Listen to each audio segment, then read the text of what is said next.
Hello నమస్తే, నేను మీ సుబ్రహ్మణ్యం. పవన్ కళ్యాణ్ గారు అందరు రాజకీయ నాయకుల్లాగా ఓటు బ్యాంక్ రాజకీయాలు చేస్తారా? చేస్తే ఆయన ప్రవర్తన ఎలా ఉంటుందా? సెకండ్, ఇంతకు ముందర పాలనలాగా ఓట్లు వచ్చేంత వరకు లేదా క్యాంపెయిన్కి వెళ్ళినప్పుడు నీకు అది చేస్తాను ఇది చేస్తానని చెప్పి తర్వాత గెలిచిన తర్వాత అడ్రస్ లేకుండా ఉండేటటువంటి రాజకీయ ఆలోచన ఉన్న వ్యక్తిగా, తర్వాత వచ్చేసి ఆయన తీసుకున్నటువంటి శాఖలకి పంచాయతీరాజ్ శాఖ, రోడ్డు రవాణా సంబంధించి, తర్వాత గ్రామ పంచాయతీలు, అటవీ శాఖ, వీటికి సంబంధించి పూర్తిగా ఆయన శాఖలకు ఆయన న్యాయం చేస్తున్నారా అనే దాని గురించి మనం డిస్కస్ చేద్దాం. ఇప్పుడు మీరు చూసినారంటే పవన్ కళ్యాణ్ గారు ప్రత్యేకించి అల్లూరు సీతారామరాజు జిల్లాలో గత 2 రోజులుగా 3 రోజులుగా, తర్వాత ఈ రోజు వచ్చి గుడివాడ, తర్వాత పెనమలూరు నియోజకవర్గంలో ఆయన వరుసబెట్టి చేస్తున్నటువంటి పర్యటనలు, వరుసబెట్టి ప్రారంభిస్తున్నటువంటి రోడ్డు పనులు, గత ప్రభుత్వంలో రోడ్లు ఏ విధంగా అధ్వాన్న పరిస్థితికి పోయినా ప్రతి ఒక్కరు చూసినాం. ఆ సమయంలో జనసేన పార్టీ ప్రత్యేకించి వాళ్ళ సొంత డబ్బులు ఖర్చు పెట్టి ఎక్కడో దగ్గర రోడ్లు రిపేర్లు చేసినటువంటి సిచ్యువేషన్. తర్వాత ఇప్పుడు పవన్ కళ్యాణ్ గారు డిప్యూటీ సీఎం అయిన తర్వాత సాక్షాత్ అల్లూరు సీతారామరాజు జిల్లాకి వెళ్ళి ఇంచుమించు 105 కోట్లు ఖర్చు పెట్టి రోడ్లు పనులు మొదలు పెట్టడం. సో ఆయన చెప్పింది ఏంటంటే గోల రహిత ఆంధ్రప్రదేశ్, డోలు రహిత ఆంధ్రప్రదేశ్. అంటే ఆయన ప్రచారం చేసేటప్పుడు ఒక ఆడబిడ్డని డోల్లో తీసుకెళ్తూ ఉంటే గర్భవతిని ఆమె చనిపోవడంలో ఆ విషయం చాలా కలిసి వేసింది. అప్పుడే వాళ్ళకి ప్రామిస్ చేసినాడు ఆయన, నేను పవర్లోకి వచ్చిన తర్వాత మీ తలరాతలు మారుస్తాను అని చెప్పేసి.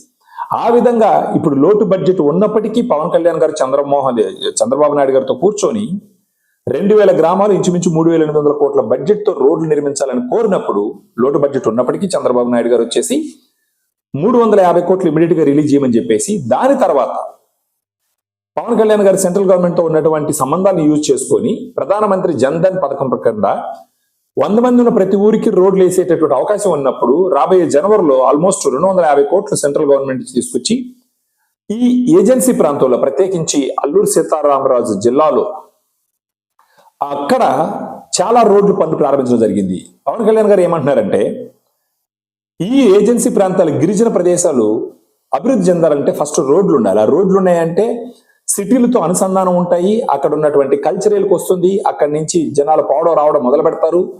సో వాళ్ళలో ఎంతో మార్పు వస్తుంది ఆలోచన విధానంలో. తర్వాత ఈ రోడ్లు ఒకసారి అభివృద్ధి చెందినాయంటే అక్కడ ఉన్నటువంటి పర్యాటక రంగం అభివృద్ధి చెందుతుంది. దాని ద్వారా ఆదాయం వచ్చి అక్కడ ఎంతో మందికి జీవనోపాధి కలిపి వాళ్ళ జీవన ప్రమాణాలు మెరుగవుతాయి. అంతేకాకుండా అక్కడ ఉన్నటువంటి స్టూడెంట్స్కి, అక్కడ ఉన్నటువంటి యువతకి నైపుణ్యం శిక్షణ ఇవ్వడం ద్వారా వాళ్ళ యొక్క కెపాసిటీ పెరిగి ఎన్నో వ్యాపారాలు, ఉద్యోగాలు చేసుకొని వాళ్ళ జీవితాల్లో మార్పులు వస్తాయి.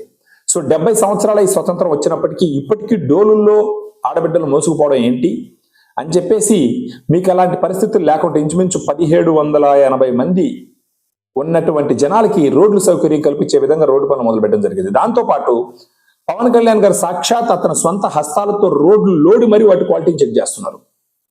అదేవిధంగా ఆయన చెప్పడం ఏంటంటే, వచ్చే దారిలో అక్కడే సీతారామరాజు జిల్లాలో, అల్లూరు సీతారామరాజు జిల్లాలో ఒక దగ్గర ఒక స్కూల్లో స్టూడెంట్స్తో మాట్లాడడానికి పోతే వాళ్ళ స్కూల్ సీలింగ్ బాగలేదు, ప్రహరీ గోడ దెబ్బతినిందంటే పవన్ కళ్యాణ్ ట్రస్ట్ నుంచి నేనే సొంత డబ్బులు పెట్టి రిపేర్ చేపిస్తానని చెప్పడం అనమాట. రాజకీయ నాయకులు బేసిక్ గా గవర్నమెంట్ డబ్బులు తీసుకొచ్చి ఖర్చు పెట్టి సగం జోబీలు వేసుకునే ఈ రోజుల్లో గవర్నమెంట్ దగ్గర నుంచి తీసి చేయాల్సిన సహాయం చేస్తూనే ఆయన సొంత ట్రస్ట్ నుంచి కూడా సహాయం చేసేదానికి వచ్చినటువంటి గొప్ప మనసు ఉన్న వ్యక్తి. ఇలాంటి వ్యక్తి పవన్ కళ్యాణ్ గారు రాజకీయాలకు అతీతంగా ఆయన ఇంకొక మాట చెప్పడం జరిగింది. అక్కడ కేవలం ఓట్ల కోసం నేను మీకు ఈ రోడ్లు వేయించట్లేదు, నేను చెప్పినాను కాబట్టి చేస్తున్నానని చెప్పేసి. ఎలక్షన్ ముందర నేను వచ్చినప్పుడు మీరు నా మాట విన్నారు, మా ప్రభుత్వాన్ని నిలబెట్టినారు, పవర్లోకి వచ్చే విధంగా చేసినారు. సో మీ తలరాతలు మార్చే వరకు నేను ఊరుకోనని చెప్పేసి తర్వాత అక్కడ తయారైనటువంటి వస్తువుల్ని స్వతహాగా ఆయనే కొనడం జరిగింది. సో ఈ విధంగా పవన్ కళ్యాణ్ గారు అట ప్రాంతాలకి వెళ్ళడం ద్వారా జరిగే మేలేంటంటే వాళ్ళ కష్టాలు బాహ్య ప్రపంచానికి తెలుస్తాయి. తర్వాత ఈ నీళ్ళు అక్కడ ఉన్న రోడ్డు సౌకర్యాలు, అంగన్వాడీ సౌకర్యాలు, కరెంటు, నీరు ఇవన్నీ రెడీ చేయడం ద్వారా వాళ్ళ జీవితాల్లో మనం చూడనటువంటి మార్పులు వస్తాయి. ఈ మార్పులన్నీ రావడం వల్ల వాళ్ళ జీవన ప్రమాణాలు పెరుగుతాయి. సో ఎన్నో సంవత్సరాలు, దశాబ్దాలుగా వాళ్ళని రాజకీయ నాయకులు పెద్దగా పట్టించుకున్నటువంటి సిచ్యువేషన్లో పవన్ కళ్యాణ్ గారు మనసు పెట్టి అక్కడికి వెళ్ళి ఎవరో ఒకరు మీ గుడి కడతాం అంటే గుడి బడి కట్టండి అని చెప్పేసి చెప్పడం జరిగింది.